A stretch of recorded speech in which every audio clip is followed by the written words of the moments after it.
Assalamualaikum warahmatullahi wabarakatuh. Perkenalkan, nama saya Anwar Fatihin dari Tadris Kimia 5A.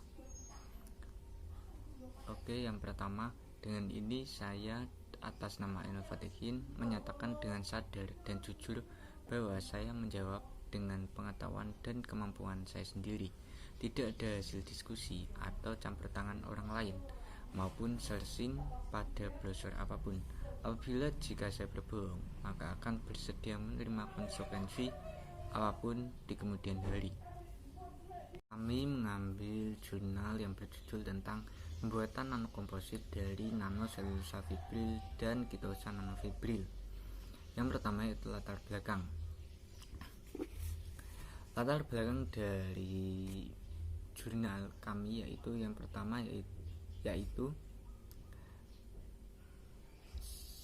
polimer alami merupakan saat ini lebih cenderung dijadikan sebagai topik penelitian jika dibandingkan dengan jenis polimer sintetik. Nah, selulosa itu merupakan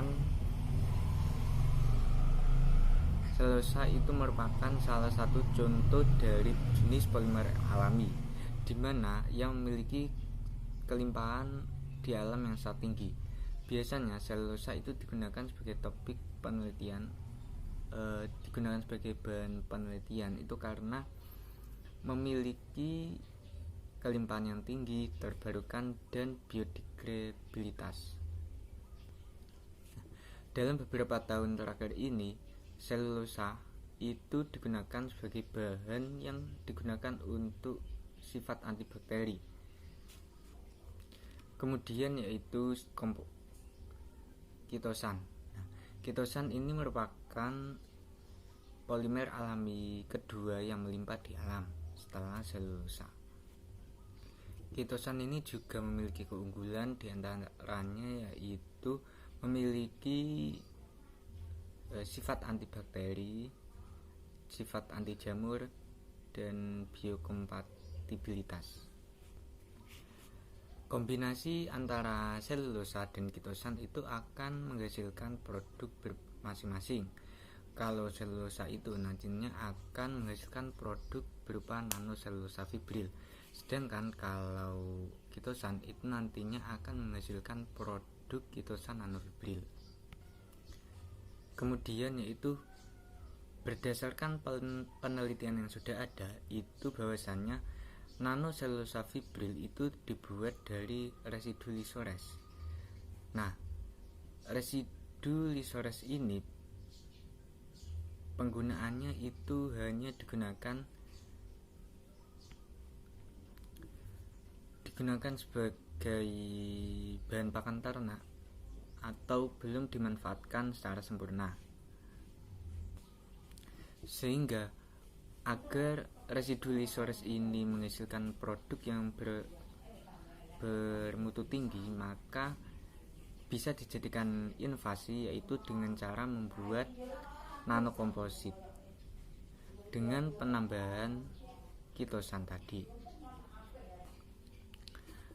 Berdasarkan latar belakang tersebut, jadi pembuatan nanokomposit ini itu berasal dari residu lisores yang tidak memanfaatkan dengan baik atau menjadi produk bernilai tinggi, maka digunakan sebagai bahan nanokomposit dengan menambahkan kitosa nanofibril tadi. Yang kedua yaitu mengenai bahan yang digunakan yaitu kitosan, kemudian selulosa tadi, kemudian residu lisores, natrium bromida, dan natrium hipoklorit.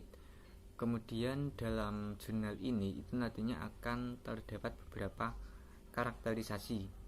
Yang pertama yaitu karakterisasi selulosa nanofibril dan karakterisasi kitosa nanofibril. Kemudian juga ada proses karakterisasi dari nanokomposit yang akan dijadikan sebagai produknya. Selanjutnya yaitu pertanyaan nomor 3. Jadi material utama yang digunakan pada jurnal yang saya pilih yaitu nanoselulosa fibril dan kitosa nanofibril, di mana pemilihan kedua jenis material tersebut yaitu dikarenakan karena keduanya merupakan jenis polimer alami yang melimpah di alam.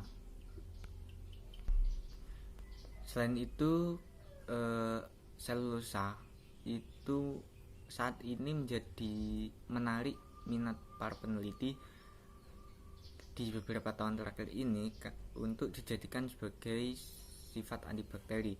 Selain itu, nanoselulosa ini juga mempunyai terbarukan tadi, kemudian biokompatibilitas dan biodegradabilitas. Sedangkan kalau kitosan itu mempunyai sifat antibakteri, kemudian penyembuh luka tadi, dan juga mempunyai biokompatibilitas. Berikutnya itu karakterisasi dari selulosa nanofibril dan kitosa nanofibril. Karakterisasi ini itu digunakan untuk menentukan diameter dan rasio dari kedua material tersebut dengan menggunakan penganalisis ukuran nano 500 XC, kemudian dianalisis dengan teknologi segmentasi subpixel perangkat lunak Callisto 3D. Selanjutnya itu pertanyaan yang keempat, yaitu mengenai metode yang digunakan. Nah, dalam jurnal ini metode yang digunakan yaitu yang pertama yaitu analisis dan metode SEM atau SEM. Kemudian ada juga lagi yaitu metode TGA atau thermogravimetric analysis. Yang pertama yaitu analisis.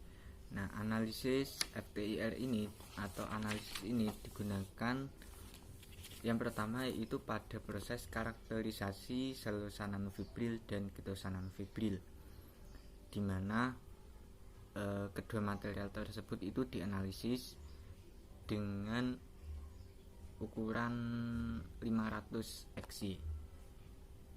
Yang kedua yaitu metode SEM atau Microscope Electron dan Spektroskopi Sinar X,